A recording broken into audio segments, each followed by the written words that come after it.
లో ఉన్న ఇద్దరు సాక్షులు ఎవరు?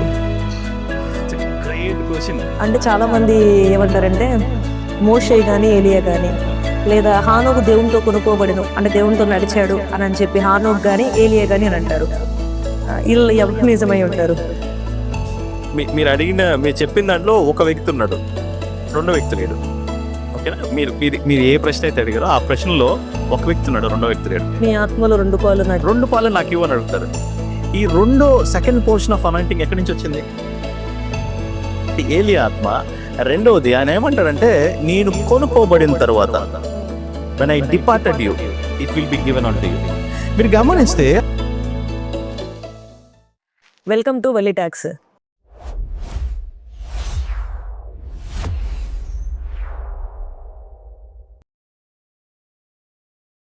ప్రకటన గ్రంథంలో ఉన్న ఇద్దరు సాక్షులు ఎవరు?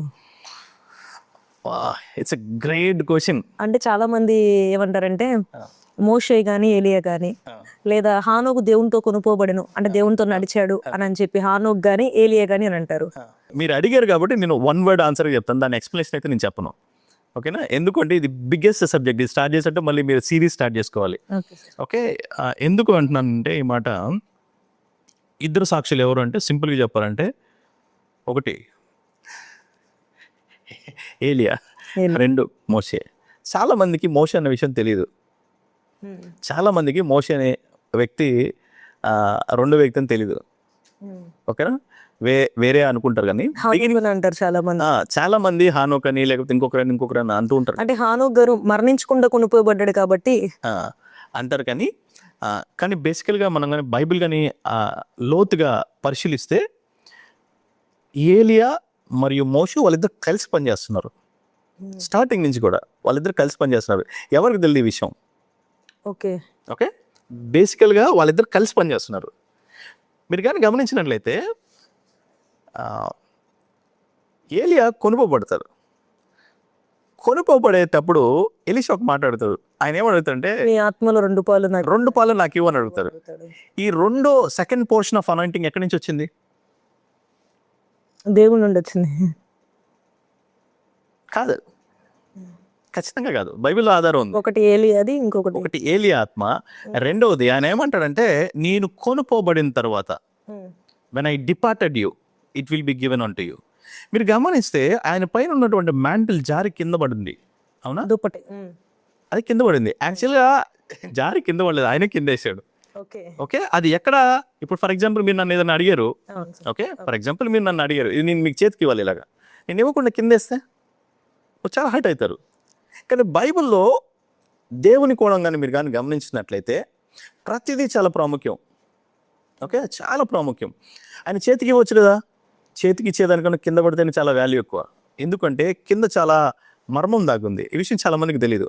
నేను పాస్టర్స్ మీటింగ్లో చాలాసార్లు ఇది బోధించడం జరిగింది. It's a very deep subject actually. అందుకని నేను అన్నాను దీన్ని ఇంకొక పాడ్కాస్ట్, ఇంకొక షో చేయాలి అని అంటుంది. అందుకని ఎప్పుడైతే ఆ మ్యాంటిల్ కింద పడుతుందో, ఆ మ్యాంటిల్ కింద పడిన తర్వాత లేకపోతే ఏ స్థలంలో అయితే కింద పడిందో ఆ స్థలంలో ఒక మర్మం దాగుంది. ఓకే, ఈ సబ్జెక్ట్లో నుంచి మనం కొంచెం లోతుగానే మనం కానీ వెళ్ళగలిగితే, ద్వితీయోపదేశకాండం 34వ అధ్యాయము 5వ వచనం 6వ వచనం ఒకసారి చదువుతా. 34వ అధ్యాయం 6వ వచనం 5, 6.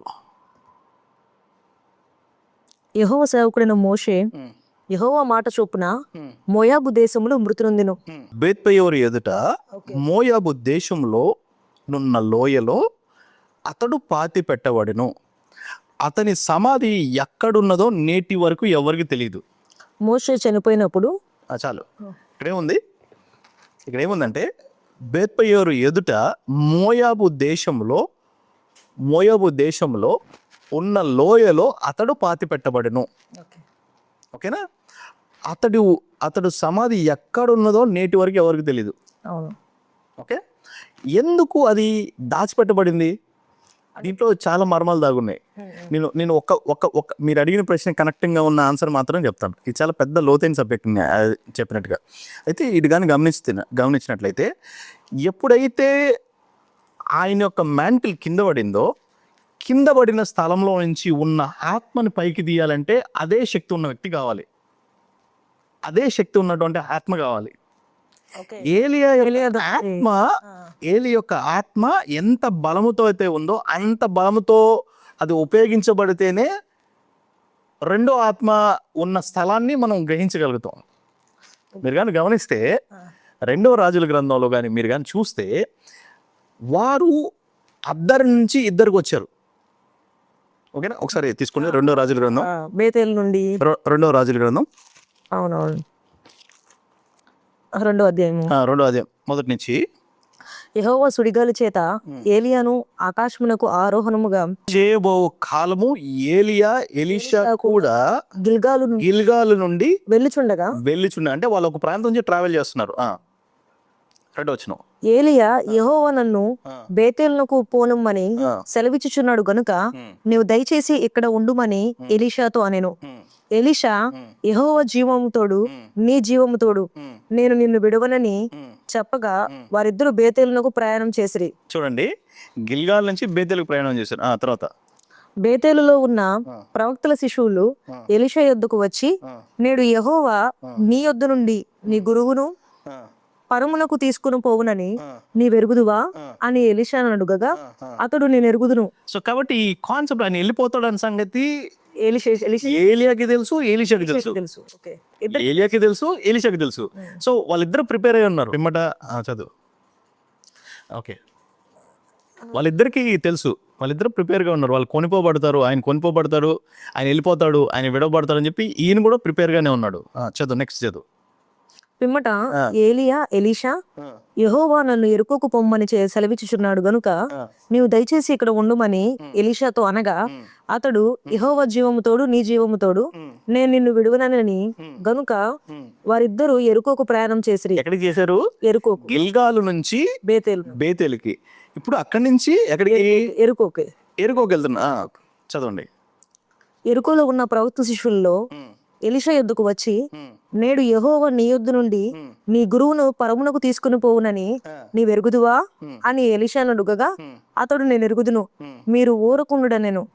అంతటా ఏలియా యెహోవా నన్ను యొద్దన్నకు పోమని సెలవిచ్చుచున్నాడు కనుక నీవు దయచేసి ఇక్కడ ఉండుమని ఎలీషాతో అనగా అతడు యెహోవా జీవముతోడు నీ జీవముతోడు నేను నిన్ను విడువనని చెప్పెను గనుక వారిద్దరూ ప్రయాణం వెళ్ళిరి. ఇందాక ఎరుకో దగ్గర ఉన్నారు, ఇప్పుడు యోర్దాను నది. ఫస్ట్ ఎక్కడున్నారు? గిల్గాల్ దగ్గర ఉన్నారు, తర్వాత బేతేలు దగ్గర ఉన్నారు, తర్వాత ఎరుకో దగ్గర ఉన్నారు, ఇప్పుడు యోర్దాను దగ్గర ఉన్నారు. తర్వాత ప్రవక్త శిష్యులలో 70 మంది దూరమున నిలిచి చూచుచుండగా వారిద్దరును యోర్దాను నది దగ్గర నిలిచిరి. చూడండి, ఇది నోట్ చేసుకోండి మీరు. ఏమంటున్నాడు అక్కడ? ప్రవక్త శిష్యులలో 70 మంది దూరమున నిలిచి చూచుచుండగా వారిద్దరు యోర్దాను నది దగ్గరగా నిలిచిది. తర్వాత అంతటా ఏలియా తన దుప్పటి తీసుకొని మడత పెట్టి నీటి మీద కొట్టగా అది యువతలకు అవతలకు దిగిపోయాను గనుక వారిద్దరూ పొడి నేల మీద దాటిపోయారు. చూడండి, ఇది బాగా గుర్తు చేసుకునే ఈ 2 వచనాలు, 7వ వచనం 8వ వచనం. ఇక ఏం చేశారు?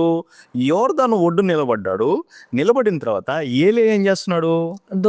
అంతటా ఏలియా తన దుప్పటి తీసుకొని మడత పెట్టి నీటి మీద కొట్టగా అది యువతలకును అవతలకును విడిపోయాను కనుక వారిద్దరూ ఏమయ్యారంట? నడుచుకుంటూ వెళ్ళారంట. ఎక్కడికి? అవతలకి. ఈ పక్క నుంచి ఆ పక్కకి, ఈ వాళ్ళ నుంచి ఆ వాళ్ళకి, లేకపోతే ఇటువైపు నుంచి అటువైపుకి, లేకపోతే ఇద్దరి నుంచి అద్దరికి, ఇటువైపు నుంచి అటువైపుకి వెళ్ళారనమాట. తర్వాత ఏమైంది? వారు దాటిపోయిన తరువాత ఏలియా ఎలీషాను చూచి నేను నీ యొద్ద నుండి తీయబడక మునుపు నీ కొరకు ఏమి చేయకూడదు దానిని అడుగుమని చెప్పగా ఎలీషా నీకు కలిగిన ఆత్మలో 2 పాలు నా మీదకి వచ్చినట్టు ఏమడుగుతున్నాడు ఇక్కడ? నీకు కలిగిన, నేను వెళ్ళిపోయేటప్పుడు నన్ను నీకేమన్నా ఇవ్వాలని అడిగితే అప్పుడు అడుగుతున్నాడు నీ దగ్గర ఉన్న అనాయింటింగ్ ఏదైతే ఉందో అదే అనాయింటింగ్, అదే అభిషేకం నాకు 2 కావాలంటున్నాడు. చదవండి. ఏలియాలో 2 ఆత్మ ఉందా? అదే మీరు చదవండి. అదే మీరు అడిగిన ప్రశ్నకి ఇదంతా నేను జవాబు చెప్తున్నాను. అందుకు అతడు నీవు అడిగినది కష్టతరముగా ఉన్నది. అయితే నేను నీ యొద్దకు తీయబడినప్పుడు కనబడని ఎడల కనబడిన ఎడల ఆ ప్రకారం నీకు లభించును. అంటే దాని అర్థం ఏంటంటే నువ్వు నన్ను ఇంకా చూడకపోతే, if you don't see me then you will receive what you are asking. కనబడని ఎడల ఆ ప్రకారం నీకు లభించును. ఓకేనా? కనబడని ఎడల అది నీకు కాకపోవును. చెప్పాను. ఓకేనా? ఇప్పుడు ఏమన్నాను ఆ తర్వాత 11. వారు ఇంకా వెళ్ళుచు మాట్లాడుచుండగా ఇదిగో అగ్ని రథములు అగ్ని గుర్రములను కనబడి ఆయన ఓకే ఆయన కొనిపోబడ్డాడు. ఇప్పుడు ఏమైతుందంటే ఆయన ఎప్పుడైతే కొనిపోబడ్డారో ఆయన పైన ఉన్నటువంటి మ్యాంటిల్ కింద పడిందో ఆయన చెప్పినట్టుగా ఈ వచనంలో చెప్పినట్టుగా ఆయన ఏమన్నాడు 10వ వచనంలో ఆయన చెప్తున్నట్టుగా నేను వెళ్ళిపోతేనే అది నీకు ఇవ్వబడుతుంది అంటున్నాడు. ఎందుకు అంటున్నాడంటే ఆయన ఉంటే ఇవ్వలేడు. ఆయన అడిగిన అంటే మాట అదే అధ్యాయం, ఇది కష్టతరంగానే ఉన్నది, నువ్వు అడిగేది impossible, but still I can give you. It is impossible but still I can give you అంటున్నాడు. ఓకే, ఇప్పుడు ఏమంటున్నాడు అంటే ఆయన నేను వెళ్ళిపోయిన తర్వాత నీకు అదే ఇవ్వబడుతుంది అన్నాడు. ఇప్పుడు ఏమంటున్నాడు, ఆయన వెళ్ళిపోయాడు, ఆయన పైన ఉన్నటువంటి దుప్పటి పైనుంచి కింద పడింది. కింద పడిన ఈయన అభిషేకము అది కింద ఉన్నటువంటి ఆ లోకంలో లేకపోతే దాచి పెట్టబడిన స్థలంలో ఉన్నటువంటి దాన్ని పైకి లేపుతుంది. ఓకే, లోపల ఉన్నటువంటి మోషే యొక్క ఆత్మ ఆ అభిషేకాన్ని తీస్తున్నాడు.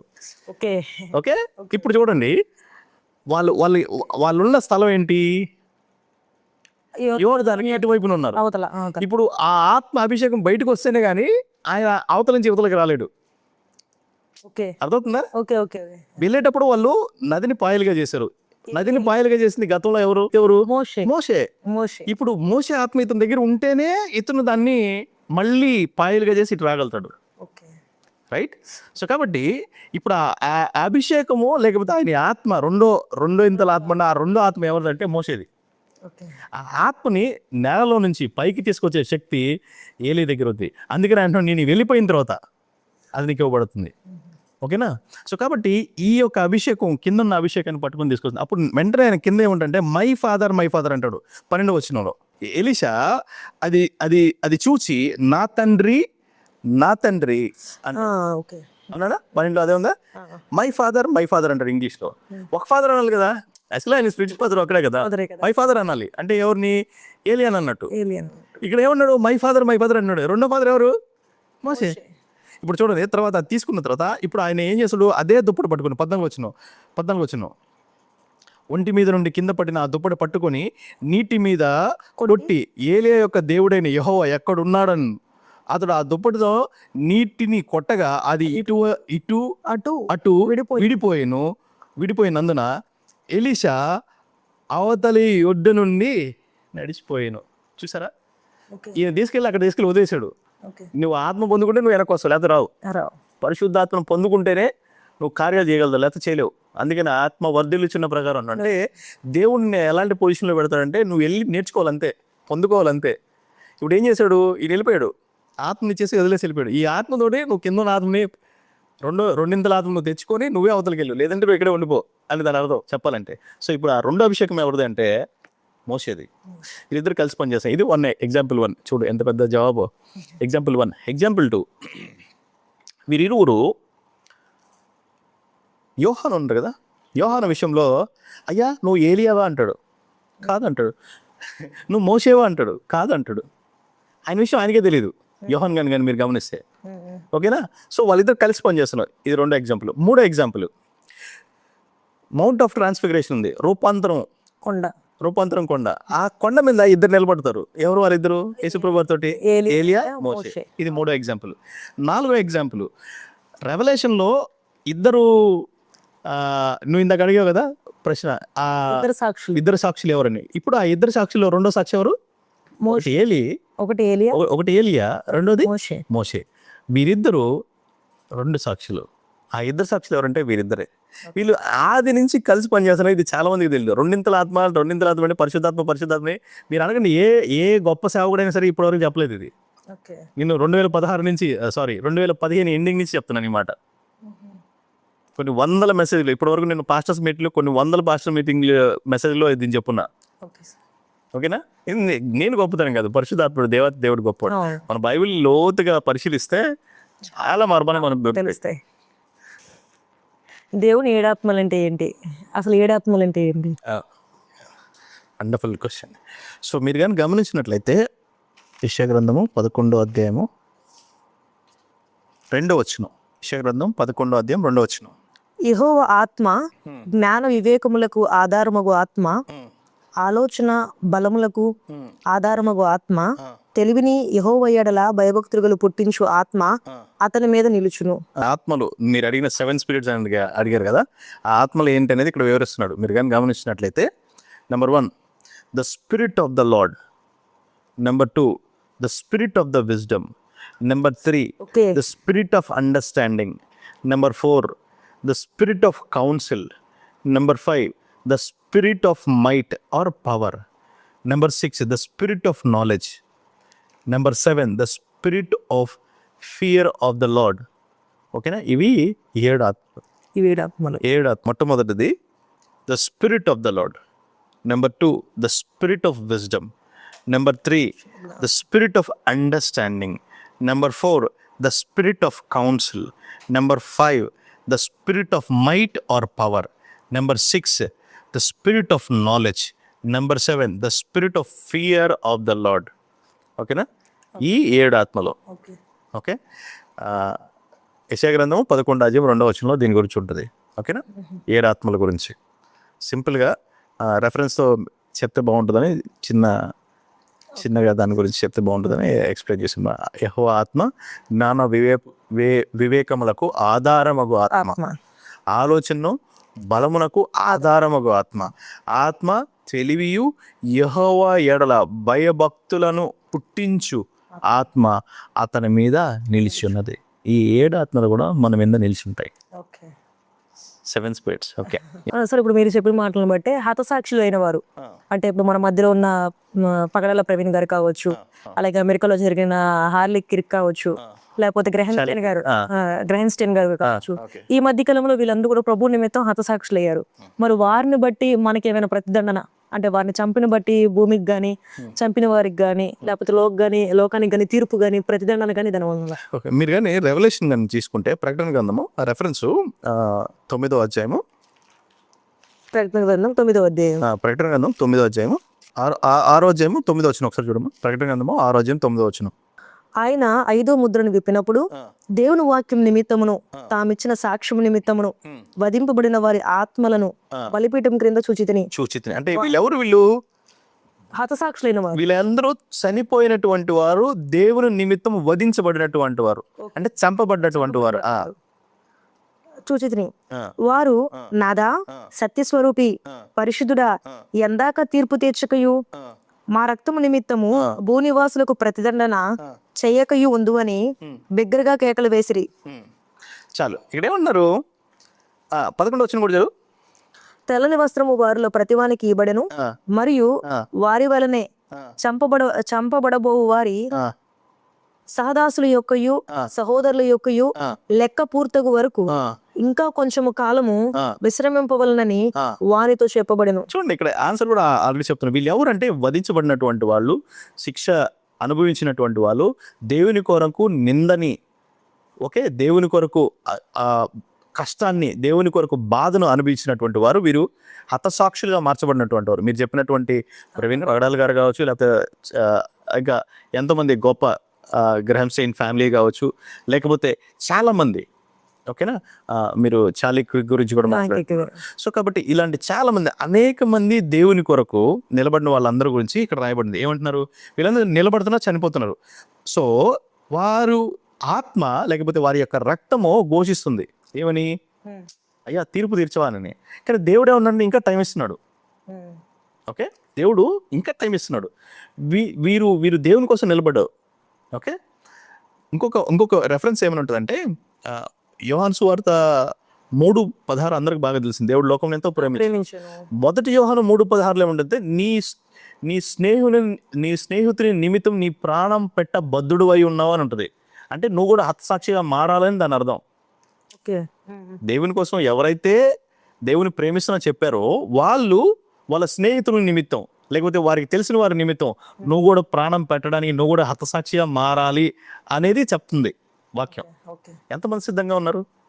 సో కానీ దీని మీనింగ్ ఏంటంటే ఈ 10వ వచనం ప్రకారం నువ్వు మా రక్తము నిమిత్తం భూమిని వారసులను ప్రతిదండన చేయక ఉందువా అని వారు బిగ్గరగా కేకలు వేసిరి. అప్పుడు ఏమన్నాడు ఆయన ఆన్సర్ ఏమిస్తున్నాడంటే ఆయన నిన్ను క్షమిస్తాను అంటున్నాడు. దేవుని యొక్క గుణం ఏంటంటే క్షమించే గుణం. నేను అందుకనే ఇందాక మీరు ఒక ప్రశ్న అడిగితే క్రీస్తు సంఘమును ప్రేమించిన ప్రకారం అన్నాడు. సంఘంలో దేవుని ఎరిగిన తప్పులు చేస్తున్న వాళ్ళు కూడా చాలా మంది ఉన్నారు, దేవుని ఎరిగి పాపలు చేస్తున్న వాళ్ళు కూడా చాలా మంది ఉన్నారు. ఓకే, దేవుని యొక్క గుణం ఏంటంటే ప్రేమించడం. దేవుని యొక్క గుణం ఏంటంటే ప్రేమించడం, క్షమించడం. ఓకేనా, ఆయన వారికి ఇంకొక అవకాశం ఇస్తా పోతున్నారు. అంటే ఆయన కాలాన్ని పెంచుకుంటా పోతున్నారు. ఓకేనా, సో కాబట్టి వాళ్ళు బాధపడ్డారు కాబట్టి వాళ్ళు అడుగుతున్నారు. కానీ దేవుని ప్రేమతో లేకపోతే దేవుని కోణంతో ఆలోచిస్తే దేవుడు క్షమించేవాడు. దేవుడు ప్రేమ స్వరూపి అన్నాడు అంట కదా, ఆ ప్రేమ క్షమించడానికి ఇస్తుంది. ఇప్పుడు చంపబడిన వారు ఎవరైతే చంపారో వారు తర్వాత ప్రభుని తెలుసుకొని క్షమాభిక్ష అడిగితే దేవుడు ప్రతిదండన చేయకోకుండా వారిని క్షమించేస్తారు. అసలు దేవుడు అంటేనే క్షమాపణ. దేవుడు అంటేనే క్షమాగుణం. ఇప్పుడు యేసుప్రభుని సిలువేసేటప్పుడు అక్కడ ఉన్నటువంటి వారు ఆయన బాధపడుతుంటే ఆయన అన్నటువంటి మాట ఏంటి, మీరేం చేయొచ్చు అంటే ఆయన గుణం ఏంటి, క్షమించే గుణం. వీళ్ళందరూ చనిపోయారు, హతసాక్షులు. వీళ్ళు అడుగుతున్నారు, వాళ్ళ కోణంలోంచి వాళ్ళు అడుగుతున్నారు న్యాయం తీర్చమని. కానీ తండ్రి కోణంలో లేకపోతే ఆయన ప్రేమ కోణంలో కానీ ఆలోచిస్తే వాళ్ళందరూ క్షమించే గుణం. ఓకే, యాక్చువల్లీ బైబిల్లో ఇంకో కోణం ఉంటుంది, చాలా మంది ఇది బోధించారు. కానీ అసలు దేవుడు పాపాలను లెక్క వేయడు. ఎందుకంటే ఆ పాపాలన్నీ ఆయన ఎప్పుడూ కొట్టివేశాడు. పాపం యొక్క జీతము ఏది, మరణం. దాన్ని ముళ్ళుని విరిచేశాడు. అసలు పాపం ఇంకా వాల్యూ లేదండి చెప్పాలంటే. దాన్ని ఎప్పుడో కొట్టివేశాడు. మరి మీరు అడగచ్చు, అంటే ఏంటి అందరూ పాపం చేయొచ్చా? ఇప్పుడు పాపం లెక్క వేయడం అంటున్నాడు, మరి పాపం చేయొచ్చా? నో, అలా కాదు. దేవుని యొక్క కోణం ఏంటంటే ఎప్పుడైతే ఆయన పాదాల దగ్గరికి వెళ్తామో ఆ పాపాలన్నీ ఆయన లెక్క పెట్టడండి. నాకు చాలా చిన్న వయసులో నాకు దేవుడు ఇచ్చినటువంటి ఒక అవగాహన ఏంటంటే దేవుడు నిన్ను ఎలాగ ప్రేమిస్తాడు, ఆయన నిన్ను ఎలా అంగీకరిస్తున్నాడు అనే ప్రశ్న గురించి నేను ఆలోచిస్తున్నప్పుడు ఆయన నిన్ను వలె నీ పొరుగు వారిని ప్రేమించు అనే ఒక మాట నేను చదవడం జరిగింది. దాంట్లో ఏమనుంటుందంటే నీ పొరుగు వారిని నువ్వు ఎలా ప్రేమించగలుగుతావు? నిన్ను నువ్వు ప్రేమించుకున్నట్టు వాళ్ళని నీ పొరుగు వారిని ఎలా ప్రేమించగలుగుతావు అంటే నీలో ఉన్నటువంటి ఆత్మ, ఆ వ్యక్తిలో ఉన్నటువంటి ఆత్మ ఎవరిది? దేవుడు ఇచ్చిన ఆత్మ. దేవుడు నీలో నాలో ఉన్నటువంటి ఆ ఆత్మని ఆయన చూస్తున్నాడు. కనుక ఈ శరీరం చేసే పాపాన్ని ఆయన గుర్తించడు. అందుకంటాడు శరీరం పాపం చేస్తుంది. బైబిల్ ఇంకొక మాట ఉంటుంది, యాక్చువల్లీ ఇది కనెక్టింగ్ సబ్జెక్ట్ కాదు కానీ బట్ నేను ఒక మాట చెప్తాను. నీతిమంతుడు 7 మార్లు పడినను ఉంటుంది. అంటే దాని అర్థం ఏంటి? పడిపోతాడు. నీతిమంతుడు పడిపోతా ఉంటాడు. నీతిమంతుడు పడిపోతాడు, 7 మార్లు పడిపోతాడు, అయినా కూడా లేస్తాడు. కానీ పాపి పడిపోతాడు, ఇంక లేకడు. నీతిమంతుడికి పాపికి ఉన్నటువంటి వ్యత్యాసం అదే. నీతిమంతుడు 7 మార్లు పడిపోతాడు, మళ్ళీ పైకి లేస్తాడు. కానీ పాపి పడిపోతాడు, ఇంక లేకడు.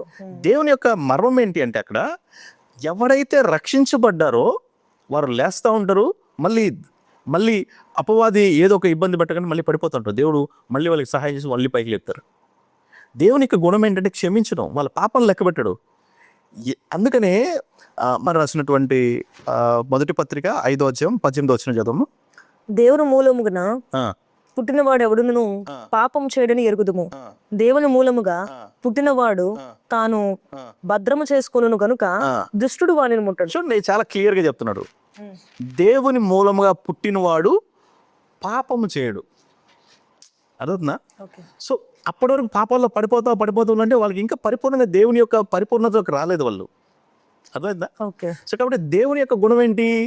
క్షమించే గుణం. ఇప్పుడు వాళ్ళని ఎందుకు క్షమిస్తున్నాడు? ఆయన పరిపూర్ణతకు వెళ్ళిపోయాడు. He's completely God, he's completely man. అందుకని పౌలు భక్తులు అంటాడు, నేను ఈ ఒక్క రెఫరెన్స్ని బట్టి నేను దేవుణ్ణి ఎంతగా స్తుతిస్తానంటే అంతగా స్తుతిస్తాను. ఏంటి అంటే మొదటి కొరింథీ పత్రిక 11వ అధ్యాయం మొదటి వచనం ఏంటి? నేను క్రీస్తుని పోలి. అసలు ఆ మాటని పరిశుద్ధాత్ముడు దేవునితో సమానంగా పౌలు భక్తుడిని ఈక్వల్ చేసి రాసిన రెఫరెన్స్. దానికి పరిశుద్ధాత్ముడు ఒప్పుకున్నాడు, నేను పరిపూర్ణంగా క్రీస్తులాగా ఉన్నానంటే అది పరిశుద్ధాత్మను యాక్సెప్ట్ చేసి దాన్ని లిఖించాడు. చాలా గొప్ప మాట కదా. సో ఇప్పుడు ఈయన అంటున్నాడు దేవుని మూలంగా పుట్టిన, అంటే ఇప్పుడు ఏమంటాడంటే ఆయన మార్చబడేటప్పుడు ఇతను నా కొరకు శ్రమ పడబోతున్నటువంటి నా ప్రియకుమారుడు అంటాడు పౌలు గురించి. ఓకే, ఇప్పుడు ఇక్కడ అంటున్నటువంటి మాట ప్రకారం కానీ ఆలోచిస్తే దేవుని మూలంగా పుట్టినవాడు ఎవడు పాపం చేయడు. మరి పాపం చేసే వాళ్ళందరూ పరిపూర్ణతలో ఇంకా రాలేదు, అందుకని వాళ్ళు పడిపోతూ ఉన్నారు, లేస్తూ ఉన్నారు. అర్థవుతుందా? కనుక ఆయన పాపాన్ని లెక్క పెట్టాడు, కానీ వాళ్ళకి పరిపూర్ణతలోకి ఇంకా రాలేదు. మార్చేదానికి అవకాశం ఇస్తా ఉన్నాడు ఇంకా మారేదానికి. ఓకేనా? అది సార్ మరి అలాంటప్పుడు బిఫోర్ అంటే బాప్టిజం తీసుకోక ముందు చేసిన పాపాలన్నీ బాప్టిజంలో సమాధి చేయబడతాయి. బాప్టిజం తీసుకున్న తర్వాత చేసిన ప్రతి పాపం మన కౌంట్ లోకి వచ్చింది, మన లెక్కలోకి వచ్చింది. ఇది మన సాగులు బోధించే బోధ, బైబిల్ బోధ అది కాదు. బైబిల్ బోధ ఏంటంటే ఎందరైతే ఆయన అంగీకరించారో వారందరూ ఆయన పిల్లలగుటకు ఆయన వారికి అధికారం ఇచ్చింది. ఇప్పుడు వాళ్ళందరూ ఎవరు? ఆయన పిల్లలు. ఇప్పుడు చదవబడిన మాట ప్రకారము దేవుని మూలముగా పుట్టినవాడు రక్షణలోకి రావడం వేరు, దేవుని కోసం నిలబడడం వేరు, దేవునిలో పుట్టడం వేరు, దేవుని కొరకు నిలబడడం వేరు. చాలా సబ్జెక్టులు ఉన్నాయి, ఇవన్నీ ఒకటి కాదు, చాలా సబ్జెక్టులు. ఓకేనా? రక్షణ పొందుకోవడం కాదు, రక్షణ కోల్పోయిన వాళ్ళు కూడా చాలా మంది ఉన్నారు కదా. రక్షణ పొందుకోవడం కాదు, రక్షణ కోల్పోయిన వాళ్ళు కూడా ఉన్నారు.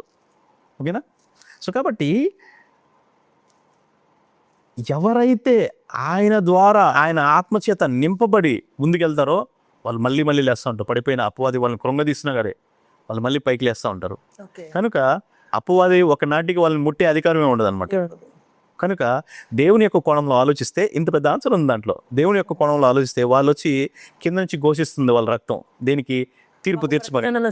మాకు ప్రతిజనం చేయవా, మాకు తీర్పు తీర్చవా, మా కోసం న్యాయం చేయవని అడుగుతున్నాడు. కానీ కింద ఆయన ఏమంటున్నాడంటే వీళ్ళకి తెల్ల వస్త్రాలు ఇచ్చాడంట. తెల్ల వస్త్రము వారిలో ప్రతి వారికి ఇవ్వబడింది. అంటే మీరు పరిశుద్ధులు, అక్కడే ఉండండి.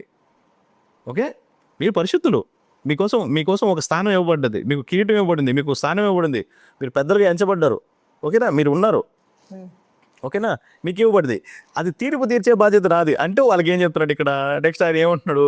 వాళ్ళకి క్షమించే గుణం చేస్తున్నాడు అన్నమాట. తర్వాత చదువు అదే వచనంలో, చంపబోయే వారు సహోదరుల యొక్క లెక్క పూర్తి అయ్యే వరకు ఇంకా కొంచెం కాలము విశ్రమింపవలనని వారితో చెప్పండి. అంటే ఏంటి? వాళ్ళకి ఇంకా టైం ఇస్తున్నాడు మారేదానికి. ఆయన ఉద్దేశం చంపడం కాదు, ఆయన ఉద్దేశం శిక్షించడం కాదు, వారు కూడా మారాలని. అది తండ్రి యొక్క ప్రేమ.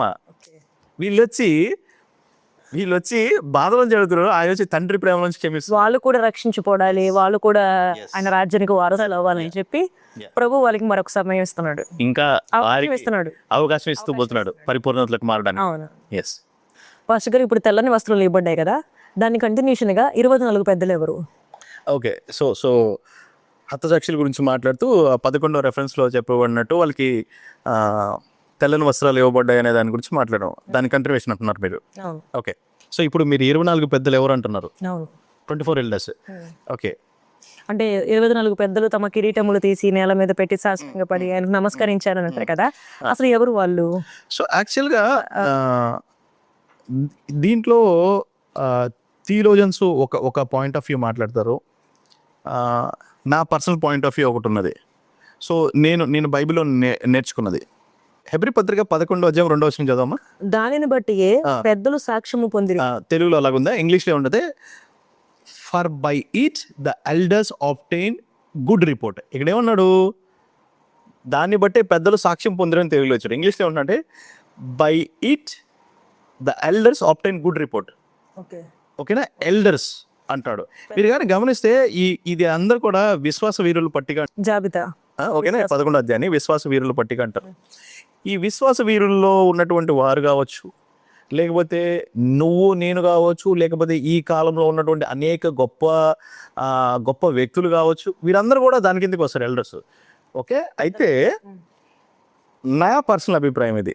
అంటే నేను బైబిల్ని చదివిన తర్వాత నేను అర్థం చేసుకున్న దాంట్లో నుంచి, నాకు ఇచ్చినటువంటి అవగాహనలో నుంచి నేను అర్థం చేసుకున్నటువంటి విషయం ఏంటంటే, ఇప్పుడు ఉదాహరణకి బైబిల్ యొక్క కోణము వేరుగా ఉంటుంది, మన యొక్క కోణం వేరుగా ఉంటుంది. పాత నిబంధన ప్రకారం కానీ ఆలోచిస్తే ప్రతిదానికి శిక్ష ఉంటుంది. కొత్త నిబంధన కాలం వస్తే కొత్త నిబంధన ప్రతిదానికి క్షమాగుణం ఉంటుంది. అంటే గ్రేస్, కృప వలన వారికి ఆ క్షమాగుణం వస్తుంది. అయితే దీనికి కారణం ఏంటంటే cross is the centre point. సిలువ అనేది సెంటర్ పాయింట్గా తీసుకున్నట్లయితే సిలువ విషయంలో ఒక ఏమంటారు, రెఫరెన్స్ పాయింట్గా తీసుకున్నట్లయితే నేను ఒక మాట చెప్పడానికి ఆశపడుతున్నాను. ప్రకటన గ్రంథము 5వ అధ్యాయము 8వ వచనం ఒకసారి తీసుకోమ్మా. ఆయన దాన్ని తీసుకున్నప్పుడు ఆ 4 జీవులను వీణులను ధూపద్రవ్యములతో నిండిన సువర్ణ పాత్రలను పట్టుకుని ఉన్న ఆ 24 పెద్దలను ఆ గొర్రెపిల్ల ఎదుట సాగిలి పడిరి. ఈ పాత్రలు పరిశుద్ధుల ప్రార్థనలు. చూడండి ఇంగ్లీష్లో ఏమనుందంటే, when he had taken the book the 4 beasts and 24 elders fell down before the Lamb, having every one of them harp and the golden vials full of odors, which are the prayers of saint. ఇక్కడ ఏమని చెప్తున్నానంటే, ఆ 24 యొక్క ప్రార్థన, 24 యొక్క ప్రార్థన అంటే వీళ్ళు ఎవరు? మనుషులు. అంటే వీరు మనుషులు, దేవదూతలు కాదు. ఓకేనా? అక్కడ ఈ వచనంలో ఎవరి గురించి మాట్లాడుతున్నారో అది తీసుకున్నప్పుడు అంట 4 ముఖములు గల జీవుల గురించి మాట్లాడుతున్నాడు. ఓకేనా? అలాగే అక్కడ 24 పెద్దల గురించి మాట్లాడుతున్నారు. ఓకేనా? జీవుల గురించి మాట్లాడుతున్నాడు, అలాగే 24 పెద్దల గురించి మాట్లాడతారు. వీళ్ళు మనుషులు. ఓకేనా? జీవులు సపరేట్గా మాట్లాడు. 20 ఇంగ్లీష్ ఏమంటే 4 and 20 elders అన్నాడు. అంటే 24 పెద్దల. వాళ్ళందరూ ఎవరంట? వస్తువులు తీసుకుని వాయిస్తున్నారంట. They are having one of them harp, golden vial full of odours which are the prayers of saints. పరిశుద్ధుల యొక్క ప్రార్థన అని దాని అర్థం ఇంగ్లీష్లో. అవునా? ఈ పాత్రలో పరిశుద్ధుల యొక్క ప్రార్థన ఉంది. ఇప్పుడు అదే ప్రకటన గ్రంథంలో 6వ అధ్యాయం 11వ వచనం తీసుకుంటే, 6వ అధ్యాయం 11వ వచనం, తెల్లని వస్త్రము వారిలో ప్రతివానికి ఇవ్వబడెను, మరియు వారి వలనే చంపబడబోవు వారి సహదాసుల యొక్కయు సహోదరుల యొక్కయు లెక్క పూర్తగు వరకు ఇంకా కొంచెం కాలము విశ్రమింపవలనని వారితో చెప్పబడెను. ఇప్పుడు చూడండి ఇంకొక రెఫరెన్స్, హెబ్రీ పత్రిక 8వ అధ్యాయం 13వ వచనం చదవమ్మా. 12-13. నేను వారి దోషముల విషయమే దయ కలిగి వారి పాపములను ఇంకా ఎన్నడూను జ్ఞాపకం చేసుకోనని ప్రభు సెలవిచ్చుచున్నాడు. ఆయన క్రొత్త నిబంధన అని చెప్పుట చేత మొదటిది పాతదిగా చేసి ఉన్నాడు. ఏది పాతగిల్లి ఉడిగిపోవునో అది అదృశ్యమగుటకు సిద్ధముగానున్నది. ఓకే, ఇది కానీ గమనించినట్లయితే పాత నిబంధనలో క్రమం ఏంటంటే ప్రతిదానికి శిక్ష. కొత్త నిబంధనలో ఉన్నటువంటి క్రమం ఏంటంటే ప్రతిదానికి క్షమాపణ. అంటే కృప క్షమాపణ ఇస్తుంది. అంటే క్రాస్ అనేది సెంటర్ పాయింట్గా తీసుకున్నట్లయితే, సిలువ అనేది మధ్యంగా మనం తీసుకున్నట్లయితే, మధ్యవర్తిగా యేసుప్రభు వారిని తీసుకొని సిలువ గట్టని మనం మధ్యగా సెంటర్ పాయింట్గా మనం పెట్టుకొని మనం కానీ కొలమానం కానీ చేసినట్లయితే పాత నిబంధనలో ఉన్నటువంటి శిక్షకు ఇక్కడ గ్రేస్ దొరుకుతుంది. అంటే నీతి అనేది ఎంచబడుతుంది. ఇక్కడ కానీ ఏమని ఉంటుందంటే, ఈ రెఫరెన్స్లో ఇంగ్లీష్లో ఏముంటుందంటే, హెబ్రీ పత్రిక 8వ అధ్యాయం 12వ వచనం ఏముంటుంది? 12వ వచనం ఇంగ్లీష్లో ఏమనుంటే, for it will be merciful to their unrighteousness and their sins and their iniquities will be remember no more. అంటే ఆయన ఏమన్నాడు? నీ యొక్క అన్రైచియస్నెస్ని, ఓకేనా, ఆయన ఏమన్నాడు ఇక్కడ? ఐ విల్ నీ యొక్క అన్రైచియస్నెస్ని, నీ యొక్క పాపాలని, and their sins and their iniquities, వారి దోషాలని I will not remember no more, నేను ఇంకా జ్ఞాపకం చేసుకొని అంటున్నాడు. ఓకేనా? ఇంకా జ్ఞాపకం చేసుకుంటున్నాడు. 13వ వచనం ఏమంటే, in that he says a new covenant had made for the first old and now which is decayed the waxed old is ready to vanish away. పాతది కొట్టివేయబడింది. అంటే పాతది కొట్టివేయబడి క్రీస్తు యొక్క నీతిగా ఎంచబడింది. ఓకేనా? కనుక పాత నిబంధన ప్రకారం వీళ్ళు ఏదైతే వీళ్ళు తప్పు అని అంటున్నారో అది క్రీస్తు మధ్యవర్తిగా చూస్తే క్షమించబడుతుంది. కాబట్టి ఈ వచనం ప్రకారం కానీ గమనించినట్లయితే పాత నిబంధనలో ఉన్నటువంటి భక్తులు, వాళ్ళలో కొంతమంది ఇక్కడికి వచ్చేలాగా ఏమయ్యారు? నీతిమంతులుగా ఎంచబడ్డారు. ఉదాహరణకి దావీదు ఉన్నాడు. He been treated as a elder person. పెద్దల్లో ఒకటిగా ఎంచబడ్డాడు. ఎందుకంటే పాత నిబంధనలో ఆయన పాపం ఏదైతే ఉందో కొత్త నిబంధనకు వచ్చేలాగా ఆయన నా హృదయానుసారుడు అంటున్నాడు. అర్థవుతుందా? అవును. ఎలాగన్నాడు? నీతిగా ఎంచబడ్డాడు. పాత నిబంధనలో పాపం, కొత్త నిబంధనలకు వచ్చేసరికి క్షమాపణ, కృప, కనుక కొత్త నిబంధన ఇప్పుడు ఏమిస్తుంది? కృపనిస్తుంది, కృపనిస్తుంది, క్షమాపణ ఇస్తుంది, రైచియస్నెస్ ఇస్తుంది. ఏ రైచియస్నెస్? అధికారం. దేవుని యొక్క రైచియస్నెస్ మనకిస్తుంది, క్రీస్తు యొక్క రైచియస్నెస్ మనకిస్తుంది, యేసుప్రభు వారిది. కనుక వీరు అయి ఉండొచ్చు. కనుక విశ్వాస వీరుల పట్టికలో ఉన్నటువంటి వారు కావచ్చు, లేదా మనమై ఉండొచ్చు, లేకపోతే మన తర్వాత రాబోయే కొంతమంది అంటే చెప్పలేము. సో కాబట్టి వీరిని ఎల్డర్స్గా తీసుకున్నాం. అంటే Christ is the centre point. ఓకేనా? దేవుని కొరకు ఎంత నమ్మకత్వంగా జీవిస్తారో, ఎంత ఇదిగా జీవిస్తారో, ఇప్పుడు పౌలు భక్తుల్లాగా. అవును. అలాగా. అంటే ఇప్పుడు మనం 12 మంది శిష్యులు కూడా ఉంటారు అనుకోవచ్చు. అది కాదని నేను అంటున్నాను. వాళ్ళు కాకుండా కొంతమంది థియోలోజియన్స్ ఏమంటారంటే, వేదాంతవేత్తలు చదివిన వారు ఏమంటారంటే 12 మంది శిష్యులు కావచ్చు, లేకపోతే 12 జాతుల నుంచి 12 ట్రైబ్స్ లో ఉన్నటువంటి వారు కావచ్చు అని అంటారు. అదే వారు కావచ్చు, 12 ట్రైబ్స్ లో ఉన్నటువంటి వారు కావచ్చు అని అంటారు. అది కాదని నేను ఈ వివరణ చెప్తున్నాను. ఓకేనా? 100% వాళ్ళైతే కాదు. ఎందుకు? ఇది రాయబడింది దాని తర్వాతే, శిష్యుల తర్వాతే రాయబడింది. ఓకేనా? సో కనుక ఖచ్చితంగా నా అభిప్రాయం ప్రకారం నేను చదివిన దాన్ని బట్టి అయితే ఖచ్చితంగా వాళ్ళైతే కాదు. విశ్వాస వీరుల పట్టికలో కొంతమంది ఉన్నారు, వాళ్ళు ఖచ్చితంగా ఉంటారని నా అభిప్రాయం. ఇది నా పర్సనల్ స్టేట్మెంట్.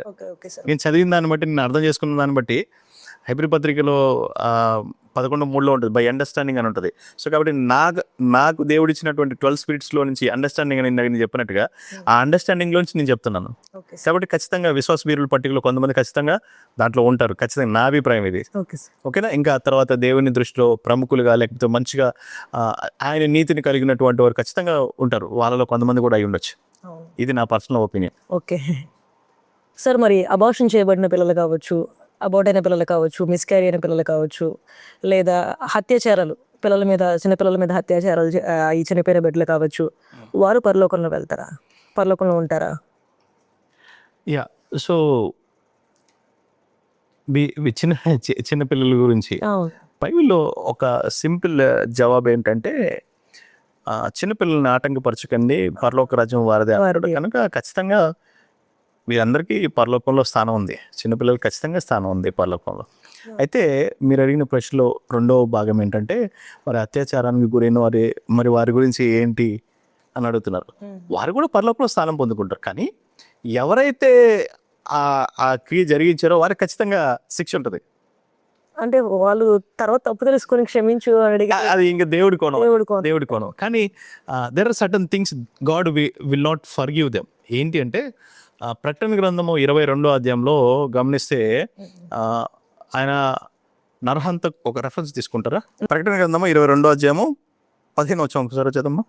కుక్కలకును, మాంత్రికులను, వ్యభిచారులను, నరహంతకులను, విగ్రహారాధకులను, అబద్ధమును ప్రేమించి జరిగించు ప్రతివాడిని వెలుపటినుందురు.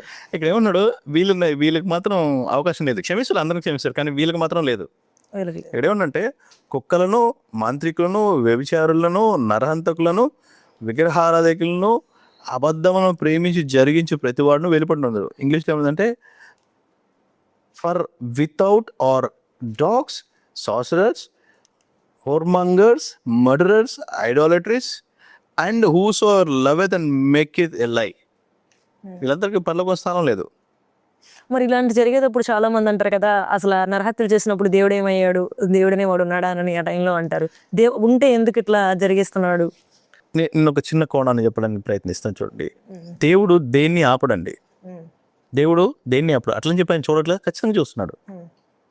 ఓకేనా? దేవుడు మనిషికి, ఇది చాలా పెద్ద కోణం చెప్పాలంటే, చాలా పెద్ద ప్రశ్న కూడా. దేవుడు మనిషిని తయారు చేసినప్పుడు దేవుడు తనకి ఒక ఫ్రీ విల్ అనేది ఇచ్చాడు. అంటే తన స్వతహాగా నిర్ణయం తీసుకున్నానికి ఇచ్చాడు. ఆ నిర్ణయంతో మనిషి ఎప్పుడైతే తప్పు చేశాడో, ఆ తప్పు తన చేతిలో నుంచి అపవాది చేతిలోకి వెళ్ళిపోయింది. ఆ ఫ్రీ విల్ అనేది ఏదైతే ఇవ్వబడిందో, అది మానవుడు చేసిన తప్పిదం వల్ల తన చేతిలోంచి అది అపవాది చేతిలోకి వెళ్ళిపోయింది. ఓకేనా? దేవుడు ఏదైనా ఇస్తే దాన్ని వెనక్కి తీసుకునే అలవాటు దేవునికి లేదు. దానికి వల్ల ఎంత పర్యవసానం జరిగినా సరే, ఫ్రీడమ్, ఆ పర్యవసానానికి ఆయన ఏదో ఆల్టర్నేట్ సిద్ధపరిచి రెడీకి పెడతాడే కానీ దాన్ని ఇచ్చిన దాన్ని మాత్రం వెనక్కి తీసుకోడు.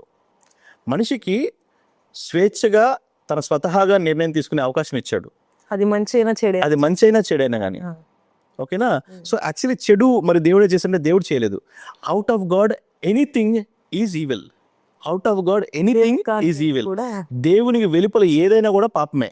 ఉమ్, దేవునికి వెలుపలుగా ఉన్నది ఏదైనా కూడా అది పాపమే. పాపమే. దేవునికి వెలుపలుగా ఉన్నది ఏదైనా సరే అది దోషమే. దేవునికి వెలుపలుగా ఉన్న ఏదైనా సరే అది చీకటే. దేవునికి వెలుపలుగా ఉన్నటువంటి ఏదైనా సరే అది అపవాదీకరించింది. అది అపవాది క్రియలే. ఓకేనా? Out side of Jesus is evil అంతే. కనుక దేవుడు మనిషిని తయారు చేసినప్పుడు ఫ్రీ విల్ ఇవ్వడం ద్వారా ఈ భూప్రపంచం అంతా కూడా ఆ ఫ్రీ విల్ అనే దానికి కట్టుబడిపోయింది. అదునా? కనుక స్వాతంత్రం ఇవ్వడం. దేవుడు ఆ హక్కునిచ్చేది దాన్ని వెనక్కి తీసేసుకోవడం.